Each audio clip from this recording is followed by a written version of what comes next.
The claim that I am refuting is that society has reached a negative dependence on smart technology. The advocate defines smart technology as smartphones and tablets. However, his evidence and arguments seem to address smartphones specifically.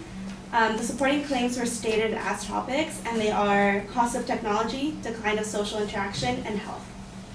The first topics, cost of smart technology, isn't directly related to the negative dependence that people have on smart technology based on the evidence the advocate provided. The advocate stated that 94% of people fear losing their phones, and this wasn't really relevant to the overall claim that society has reached negative dependence on smart technology. It's really vague. There is no statement of how the evidence was found, who was surveyed. There's no demographics on it, and it doesn't explain why it's a fear. So it doesn't talk about why people fear losing their phones. Therefore, it can't really be used, and it can't really be assumed that it's because of the dependency that society has on these phones. In fact, it could very well be because of the inconvenience that it is to replace the phones. So it's really vague.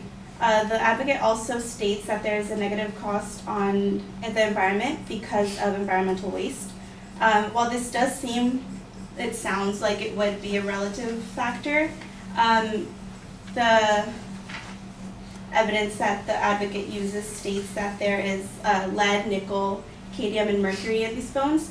However, the same article states that recycling electronics reduces greenhouse gas emissions, reduces pollution, saves energy, and saves resources by extracting fewer raw materials from the earth.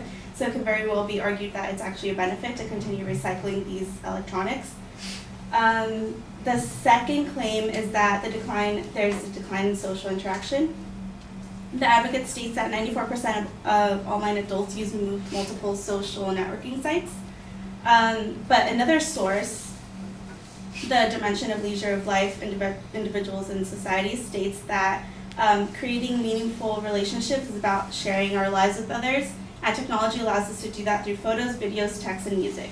So technology actually provides a better way for social interaction. It provides resources to do this over long periods of time and very large spaces. So it can be argued that social interaction is actually increased through the use of smart technology. The advocate also claims that selfie sticks have been banned, and this is because of the negative dependency that we have on social media. However, the same source that the advocate used states that selfie sticks have been banned from inside galleries, along with umbrellas, backpacks, tripods, and monopods, because of the over-controlling and overpowering crowds in the museums. So they haven't been banned because we have a negative dependency. They've been banned because they take up too much space. And there's also an argument about health. The advocate states that smart technology prevents us from being healthy and getting out and about. However, a simple Google search shows that there are countless apps and different stuff that we can download directly onto our smartphones and tablets that help us keep track of our health and monitor our physical activity.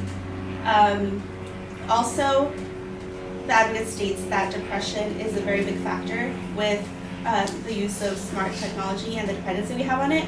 But as previously stated, social media being readily accessible makes it easier for social interaction across long periods of time and distance. So in conclusion, the advocate's evidence can be used against its own argument, and the topics that I just covered were the cost of smart technology, the decline of social interaction, and health.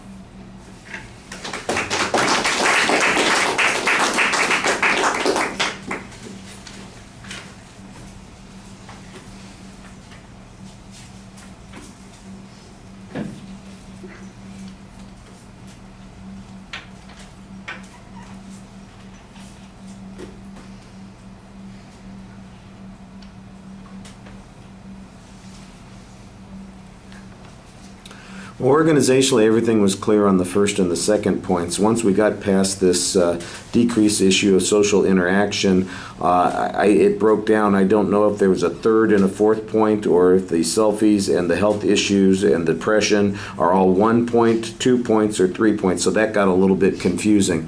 But on the first point, on the negative costs, I think you did a good job kind of explaining why the perception that people are afraid of losing their cell phones is not necessarily based on their dependency on the phone, but rather either their investment in it or the inconvenience of replacing it. And then there's some general presses about the evidence suggesting that it's vague. I thought that was a good way to go at that. The environmental cost, you basically try to diminish this by suggesting that recycling occurs here. And if there was any evidence that showed that in the long run the recycling spares us from having to produce these things, that would be helpful. I thought that was kind of a big inference that you're making on that particular point, because I doubt very much that the phone production that's going on right now is all being done with recycled materials. It may slow some of that, and I think that might be a legitimate argument, but the idea that it's going to prevent it from happening, I think that's a stretch of the imagination.